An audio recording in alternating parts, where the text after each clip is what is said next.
À la une de cette édition du journal, le perchoir de l'Assemblée nationale fait l'objet de grandes convoitises. Les candidatures en pleuvent au sein de la coalition au pouvoir. La bataille s'annonce rude et non sans conséquences pour l'Union sacrée de la nation. Analyse en début de ce journal.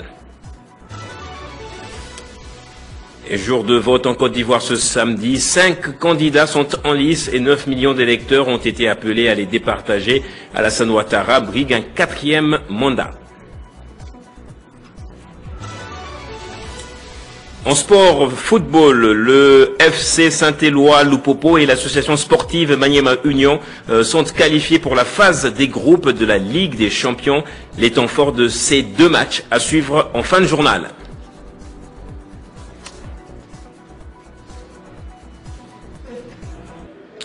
Bonsoir à tous et bienvenue dans ce journal. À la suite du départ de Vital Kamerhe du perchoir de l'Assemblée nationale pour d'autres fonctions, la succession à la tête de cette institution suscite un vif intérêt au sein de la majorité parlementaire de l'Union sacrée de la nation. Plusieurs figures politiques issues de cette plateforme ont déjà déposé leur candidature, parmi lesquelles Aimé Boji Sangara, ABS, Jean Baudouin Mayo Mambeke, Christophe Mbosso, Émile Saïssi, Sangouma et Bindoulé, rendant la compétition particulièrement ouverte. Analyse avec Jean-David Kilolo. C'est une semaine très agitée qui vient de s'achever à l'Union sacrée pour la nation avec la multiplicité des candidatures, ce qui illustrerait à la fois la vitalité démocratique au sein de la famille politique du président Félix Tshisekedi et les tensions d'ambition qui traversent cette coalition. Si certains y voient un signe de pluralisme et d'émulation interne, d'autres y perçoivent un risque de division et de fragilisation de la cohésion du bloc majoritaire. Les observateurs politiques estiment que le véritable enjeu de cette course n'est pas seulement le contrôle du perchoir, mais aussi la maîtrise de l'agenda législatif et la préparation des échéances politiques futures. Le président de l'Assemblée nationale joue en effet un rôle stratégique dans la mise en œuvre des réformes et dans l'accompagnement de l'action gouvernementale. Celui qui tiendra le marteau de l'Assemblée détiendra une part importante de l'équilibre institutionnel et du pouvoir politique. Analyse un politologue. Pour l'Union sacrée, l'heure est donc à la concertation et à la discipline politique afin d'éviter les divisions internes. Le chef de l'État, garant de l'unité de sa majorité, est appelé à arbitrer ou à orienter le choix afin que la désignation du nouveau président de l'Assemblée nationale ne devienne pas une source de frustration, mais plutôt un acte de consolidation de la cohésion au sein de la coalition. En attendant la décision finale du bureau politique, les députés de l'Union sacrée multiplient les alliances, consultations et tractations. Le pays tout entier observe ce processus avec attention, conscient que le choix du futur président de l'Assemblée nationale aura un impact direct sur la stabilité institutionnelle et sur la poursuite de la vision du chef de l'État. L'intercommunautaire du Nord Kivu appelle le chef de l'État, Félix Tshisekedi, en sa qualité d'autorité de référence de l'Union sacrée de la nation, à bien vouloir choisir parmi les 6 candidatures de députés nationaux issus du Nord Kivu. Dans ces candidatures, il y a notamment celle du professeur Dunia Mangu pour qu'il occupe notamment le poste de président de l'Assemblée nationale. La déclaration a été lue ce samedi à Kinshasa par Jérôme Paluku, président de l'intercommunautaire. La coordination de l'intercommunauté du Nord Kivu s'est réunie ce samedi 25 octobre 2025. L'intercommunauté du Nord Kivu reste convaincue que le moment est arrivé pour qu'un fils de ses enfants accède à la présidence de l'Assemblée nationale. En effet, bien qu'étant la 2e force démographique du pays, après la ville-province de Kinshasa, le Nord Kivu n'a pas eu l'occasion de gérer pendant longtemps le corps de nos institutions depuis en fait 1965 jusqu'à ce jour.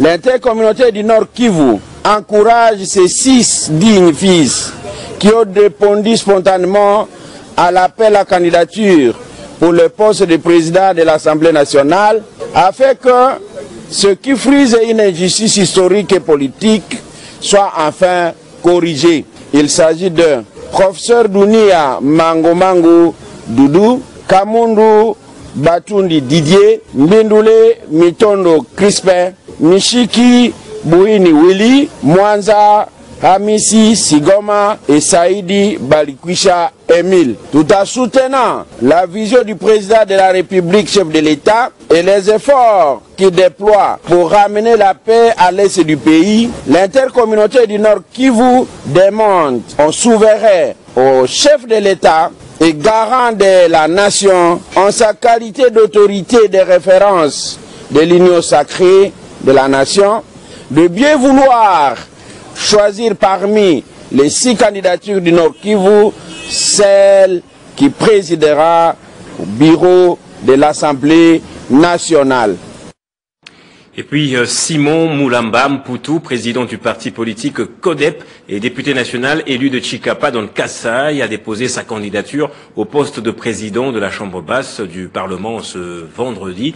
Selon lui, il est temps de servir avec abnégation et de trouver un équilibre entre les véritables problèmes du peuple et les conditions de travail des élus nationaux. Il est également temps de placer la nation avant tout. Voilà ce qui justifie sa candidature à ce poste. L'élu de Chikapa sollicite le soutien de ses collègues.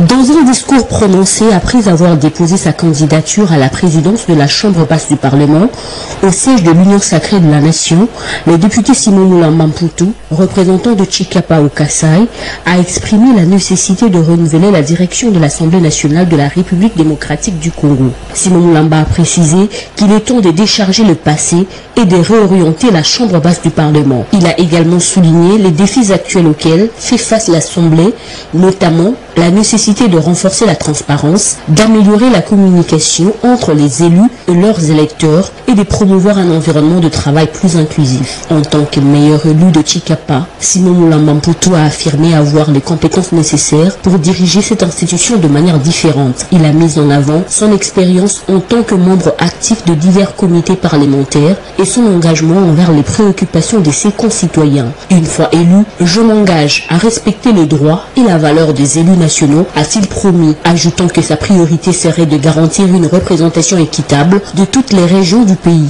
Simon Moulamba a aussi évoqué l'importance de l'éducation et de l'amélioration des infrastructures, ainsi que des enjeux qui doivent être au cœur de discussions parlementaires. Son appel a été bien reçu par plusieurs de ses collègues qui voient en lui une figure capable d'apporter un changement significatif au sein de l'Assemblée. La candidature de Simon Moulamba Mputu pourrait marquer un tournant dans la politique congolaise en mettant l'accent sur la responsabilité et la redevabilité. Justice pour les peuples africains et leurs dirigeants ascendants. C'est le thème retenu pour la 85e session de la Commission africaine des droits de l'homme qui s'est tenue à Banjul.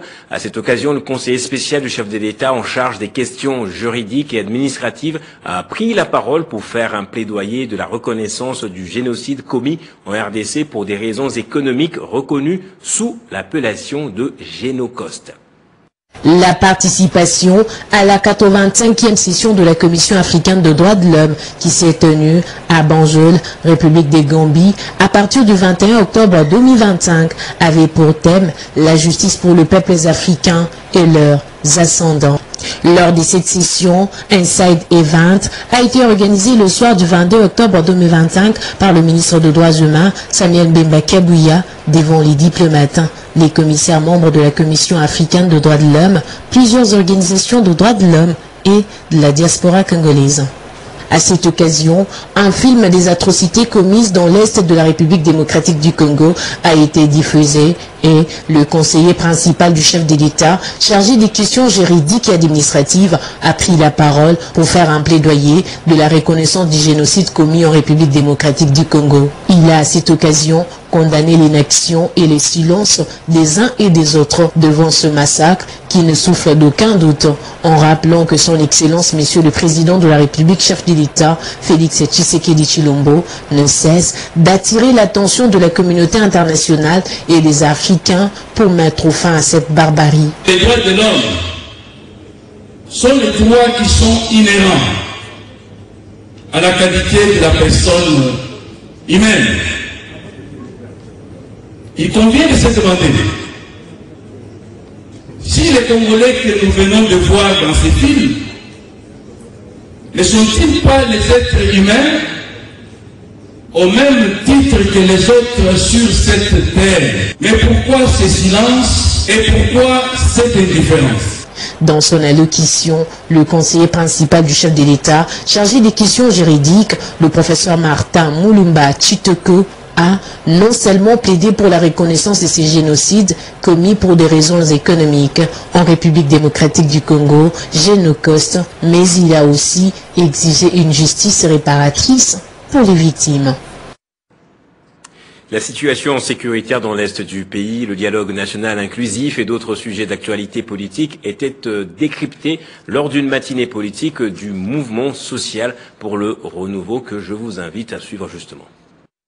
Au cœur des échanges, la question du dialogue politique qui a suscité et continue à susciter des vives réactions dans les microcosmes politiques congolais. Le mouvement social pour le renouveau estime qu'il n'est pas opportun de convoquer un dialogue national dans ces stades.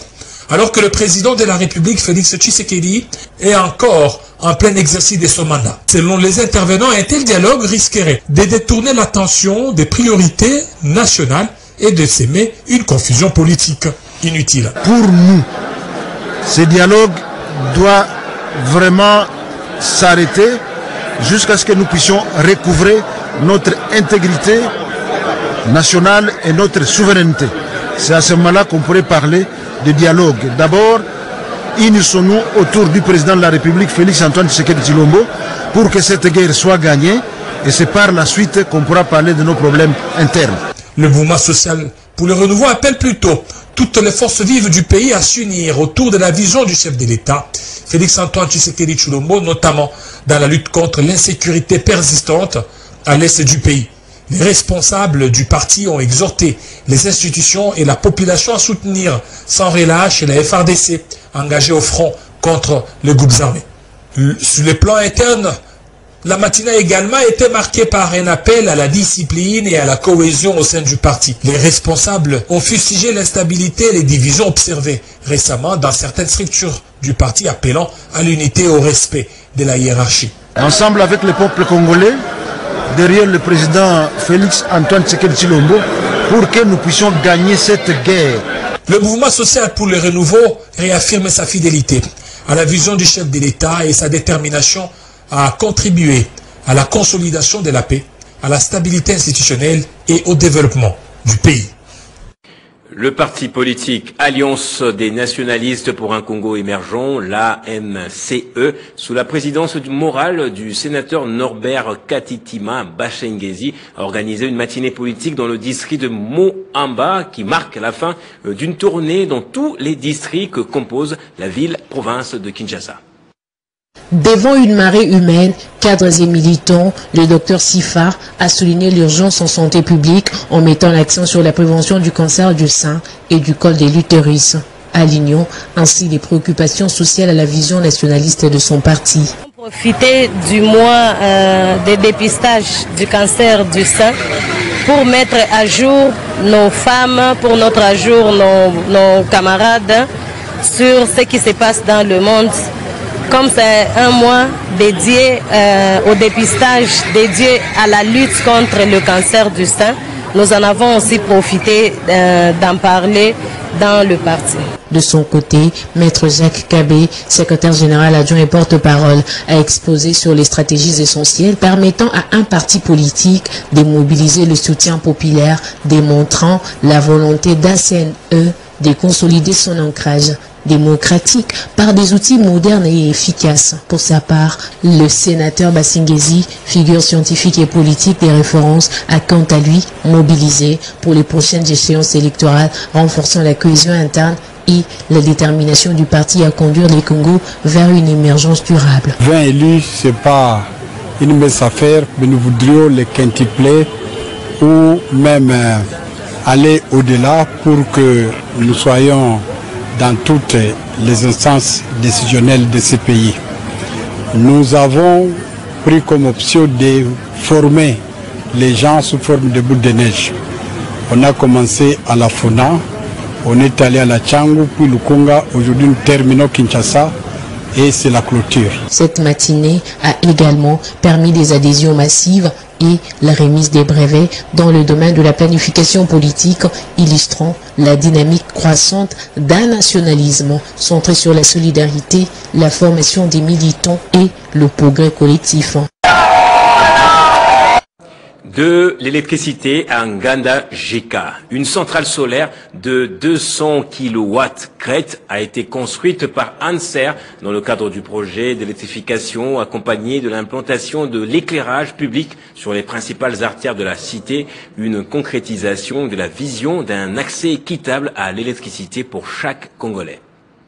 5 ans après son opérationnalisation par le président de la République, chef de l'État, Félix Antoine Tshisekedi Tshilombo, l'ANSR est passé de la planification à la mise en œuvre effective des projets d'électrification rurale dans des localités lointaines des 53 territoires sur les 145 que compte notre pays. Grâce à une action planifiée, structurée et coordonnée par son directeur général, Cyprien Moussimar, l'ANSR implémente aujourd'hui 65 projets donnant lieu à 75 ouvrages. C'est le cas dans les territoires de Nganda Jika, dans la province de Lomami, où une centrale de 200 kWc a été construite, accompagnée par l'implantation de l'éclairage public sur les grandes artères. Nous sommes là au site de projet de Nganda Jika, où nous avons développé un champ solaire pour desservir la population.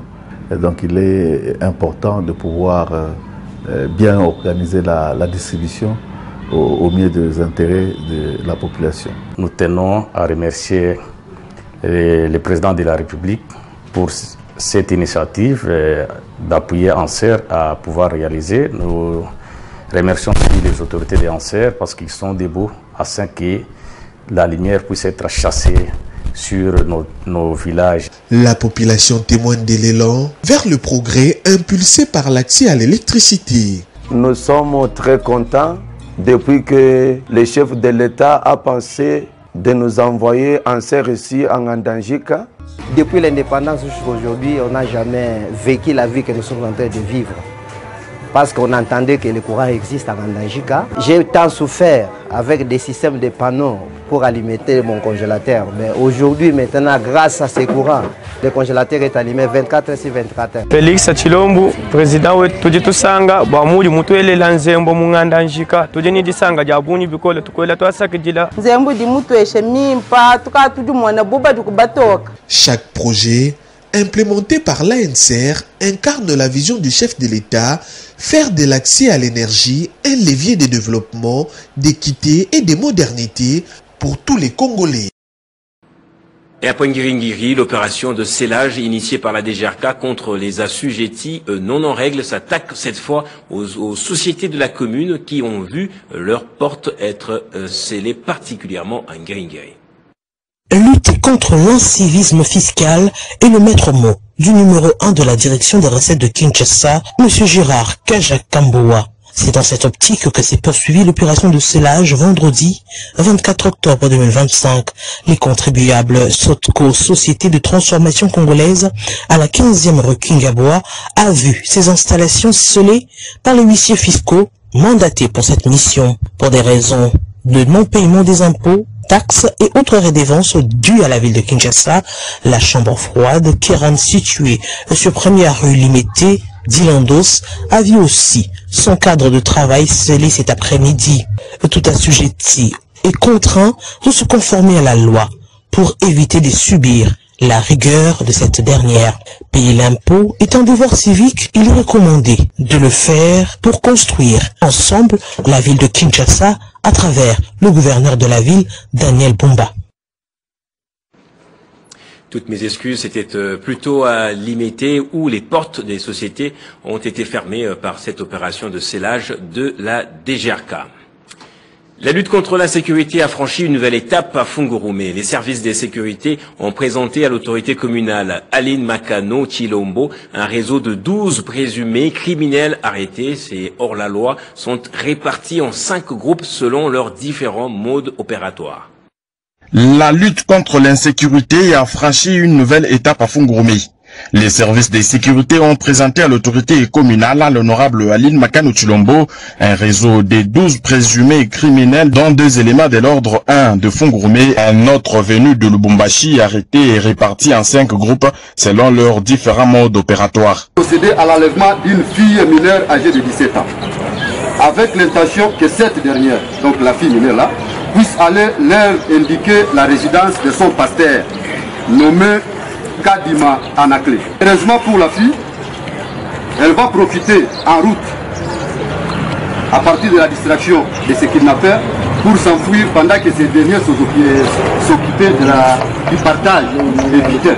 Engagée pour la paix et la sécurité des citoyens, la chef de l'exécutif communal a fermement condamné ces actes tout en saluant la réactivité des services concernés. Elle a rappelé que cet engagement local est l'écho direct de la vision sécuritaire du chef de l'État congolais Félix Tshisekedi, appuyé sur le terrain par la gouverneure du Lualaba Fifi Masuka Saini Marie-Thérèse, qui milite pour une paix durable dans la province. Vous les transférez, oui, je ne refuse pas. Même parce que c'est lui le juge, il y a une infraction, il y a une infraction.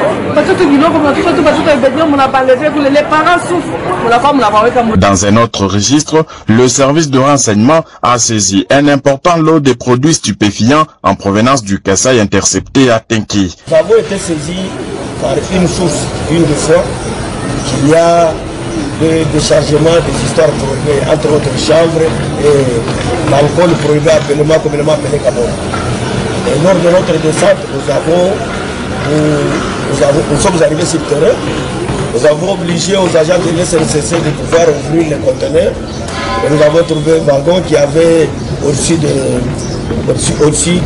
conteneurs, dont un conteneur de couleur bleue et un conteneur de couleur orange. Parmi les saisies, bidons de boissons fortement alcoolisées, jute de chanvre et autres substances hautement toxiques, toutes interdites par la loi congolaise. L'honorable Aline Makano a félicité les services de sécurité pour leur vigilance et les a exhortés à intensifier les efforts, soulignant que le maintien de la paix et de l'ordre reste une priorité absolue pour son administration.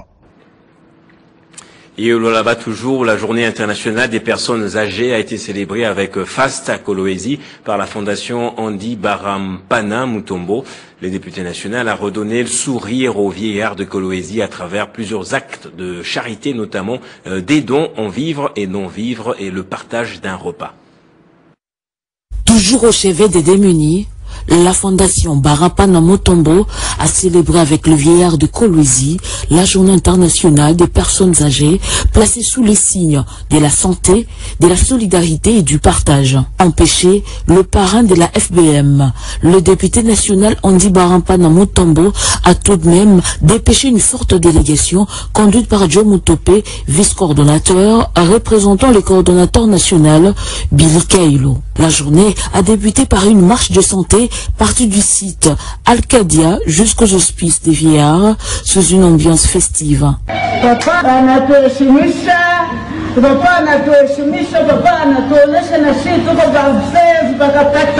Puis, plusieurs allocutions pour ponctuer la cérémonie, notamment ces mots du représentant du ministre des Affaires sociales. Nous encourageons vivement l'honorable Andy Barampana.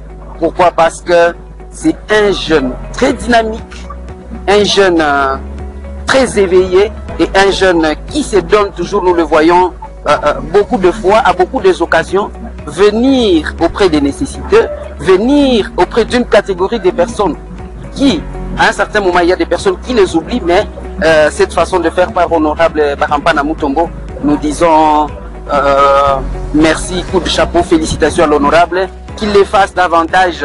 C'est une très bonne chose. Le vice-coordonnateur de la fondation Barampana Mutombo circonscrit l'activité du jour. Permettez-moi d'adresser nos sincères remerciements à Madame la gouverneure de la province, Fifi Masuka Saini, qui nous a permis d'être présents ici aujourd'hui.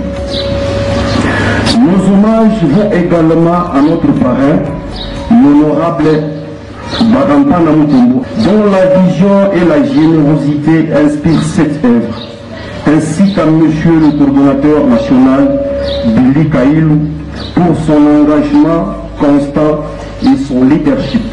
Notre fondation s'engage à promouvoir votre bien-être, à soutenir des initiatives qui vous redonnent le sourire et à rappeler à tous que prendre soin de nos aînés, c'est honorer nos racines. Le moment fort de la journée, c'est aussi la remise des pagnes et des vivres aux vieillards de Kolwezi et le partage d'un repas entre les autorités et les pensionnaires. Ceci avant la visite des hommes des vieillards réfectionnés il y a peu par la gouverneure Fifi Masuka Saini.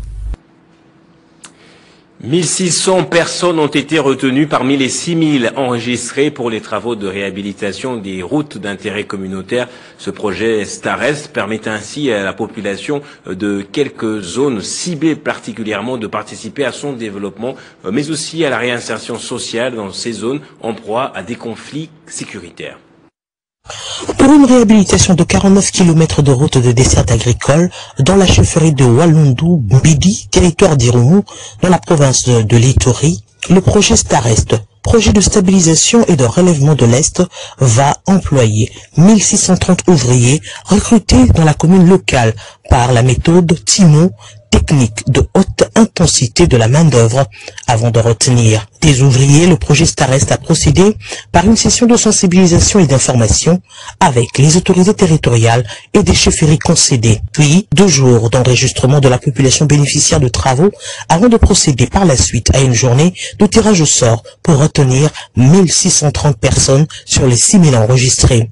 Dans sa mission de stabilisation des zones épris à l'activisme des groupes armés, le projet recrute sans passer par le tirage au sort de 25% des ex-combattants qui ont résolu d'abandonner les armes pour réintégrer la vie civile. La réhabilitation partira du PK0 au village Tchekele jusqu'au PK final à Kombokabo qui débouche sur la RN 27 sur la route Bunyamambassa. Cette activité de réhabilitation des routes d'intérêt communautaire rentre dans le cadre de la composante 2, réintégration à base communautaire, pour sa sous-composante 2.1 consacrée aux travaux à haute intensité de la main-d'œuvre TIMO. Le directeur général de l'Office congolais de contrôle poursuit sa mission d'inspection. Après Lubumbashi, Étienne Chimanga a pris la direction de l'ICASI où il a inauguré un nouveau laboratoire moderne à Luisha. Chemin faisant, le docteur Étienne Chimanga s'est arrêté au village Bungu, à 42 km de l'Ikassi, où se situe le laboratoire de chimie de l'agence. Le directeur général de l'Office congolais de contrôle a apprécié l'évolution des travaux de construction du bâtiment qui abritera le laboratoire des produits chimiques et de génie chimique. Très clairvoyant, Dr Étienne Chimanga tient installé un grand laboratoire à cet endroit pour le contrôle de tous les produits chimiques en provenance de l'Afrique australe ainsi que ceux qui sortent du pays. Il a profité de l'occasion pour apposer sa signature sur le document de l'organisme d'accréditation de la communauté de développement de l'Afrique australe, SADCAS, qui, dans quelques jours, passera pour l'accréditation du laboratoire de Luisha. Toujours dans son pèlerinage, Dr Étienne Chimanga fera une escale technique à Buluo sur la route menant à l'Ikassi, où un bâtiment de 2 niveaux avec plus ou moins 80 locaux est en construction et où sera logée la direction de l'agence de l'Ikassi. Après son accueil au siège de l'agence, le directeur général s'est rendu directement à la mairie pour présenter ses civilités à la maire de la ville avant de poursuivre les réunions avec le staff de l'agence, de la délégation syndicale et les mamans de OCC l'Ikassi. Sans repos, l'infatigable Étienne Chimanga et sa suite ont pris la route pour la province du Lualaba. Sur leur parcours, le docteur Étienne Chimanga s'est arrêté à l'agence OCC Fungurome où les agents s'étaient attroupés pour un accueil chaleureux du directeur général et de la délégation qui l'accompagne. Je suis très content et satisfait même, puisque les préoccupations ont pris en charge les aspects administratifs, les aspects d'exploitation, les aspects financiers. La visite du laboratoire ultra moderne de Fungurome par la délégation a été l'activité principale dans cette agence. Je disais dans mon sommaire, près de 8,7 millions d'électeurs étaient appelés à voter ce samedi pour élire un nouveau président en Côte d'Ivoire. 5 candidats briguent le poste de chef de l'État, dont Alassane Ouattara, qui brigue un 4e mandat. Les deux principaux leaders de l'opposition, notamment Laurent Gbagbo et Tidjane Thiam, sont les deux grands absents. L'élection présidentielle en Côte d'Ivoire est toujours synonyme des tensions dans l'esprit de nombreux Ivoiriens après les graves crises connues lors des scrutins de 2010 qui avaient occasionné 3000 morts et 85 morts lors des élections de 2020. Pour ces premiers tours de la présidentielle, le ministre de l'Intérieur et de la Sécurité, le général de corps d'armée Vagondo Diomonde, l'assure, sur l'ensemble du territoire, la sécurisation est parfaite. Les bureaux de vote ont ouvert leurs portes à 8 heures. Malgré les inquiétudes de jours précédents, dues aux manifestations de l'opposition contre le 4e mandat de Alassane Ouattara, la population de plusieurs quartiers ont répondu présente, selon les médias locaux. Tandis qu'à Gagnoa, la terre natale de Laurent Gbagbo, figure politique majeure du pays, et même si son nom ne figure pas sur le bulletin de vote cette année, son ombre plane sur le scrutin. Beaucoup ici disent voter pour la paix et la sécurité. Les bureaux de vote avaient ouvert à peu près 8 heures. Les électeurs sont appelés à voter jusqu'à 18 heures. Un scrutin pour lequel le chef de l'État sortant, Alassane Ouattara, au pouvoir depuis 2011, fait figure de grand favori d'après plusieurs médias. La présidentielle de ce 25 octobre se déroulera sans les deux principaux opposants. Les candidatures de Laurent Gbagbo et de Tidjane Thiam ont été définitivement rejetées car ils ont été radiés de la liste électorale. Le premier en raison d'une condamnation judiciaire et le second pour des questions de nationalité. À quelques jours de la présidentielle ivoirienne, Laurent Gbagbo avait profité de l'entretien lui accordé par Afromédia pour annoncer son intention de se retirer progressivement de la vie politique, tant au niveau du parti que fonction politique, pour se consacrer essentiellement à sa famille après avoir assez donné, selon lui. L'ancien chef de l'État a qualifié le scrutin de ce jour de coup d'état civil, estimant que le Conseil constitutionnel a écarté délibérément les véritables concurrents du président sortant. On va terminer en sport avec ces temps forts que va nous présenter Christian Bokaya. Je disais, le Football Club Saint-Éloi-Lupopo et l'association sportive Maniema Union ont validé leur ticket pour la phase des groupes de la Ligue des Champions. Lupopo a décroché une qualification historique en Afrique du Sud en éliminant Orlando Pirates après la séance des tirs au but. Même chose pour Maniema Union qui a éliminé Royal Leopards à l'Eswatini. Commentaire. C'est une qualification historique pour le FC Saint-Éloi-Lupopo en phase de groupe de la Ligue des Champions. Les cheminots sont passés près du gouffre pour décrocher leur ticket à Orlando Stadium qui a refoulé du monde. Avec son avance des 3-0, Lupopo s'est fait rattraper au marquoir dans les dernières secondes du match. Une déception, mais les jaunes et bleus n'ont pas abdiqué jusqu'à réussir leur mission. C'est à la séance des tirs au but que les cheminots vont créer la sensation en s'imposant 5-4, un moment inédit prêt à couper les souffles. À Kinshasa, comme à Lubumbashi, la joie était immense. Les Lumpas ont sérieusement savouré leur victoire. Le même scénario s'est produit à l'Eswatini où Maniema Union a validé son ticket pour la phase des groupes de la Coupe de la Confédération en s'imposant 4-3 après la séance des tirs au but. Au temps réglementaire, les scores étaient d'un but partout. Les Kambelembele ont joué une très bonne partition en allumant la mèche très tôt dans ce match, mais finiront par céder aux ultimes time. La moisson est jusqu'ici bonne pour la RDC aux interclubs de la CAF. En attendant, Simba de Kolwezi qui affrontera Kaiser Chiefs ce dimanche. C'est le rappel des titres du journal à présent, madame, monsieur. Le perchoir de l'Assemblée nationale fait l'objet de grandes convoitises. Les candidatures pleuvent au sein de la coalition au pouvoir. La bataille s'annonce rude et non sans conséquences pour l'union sacrée de la nation. Les jours de vote en Côte d'Ivoire ce samedi, 5 candidats sont en lice et 9 millions d'électeurs ont été appelés à les départager. Alassane Ouattara brigue un 4e mandat. Et nous avons parlé sport également dans ce journal. Le Football Club Saint-Éloi, Lupopo et l'association sportive Maniema Union sont qualifiés pour la phase des groupes de la Ligue des Champions. C'est par ici donc que va se refermer ce journal, vous l'aurez compris, madame, monsieur. Merci à vous donc pour votre attention soutenue. L'actualité continue sur Télé 50, votre chaîne.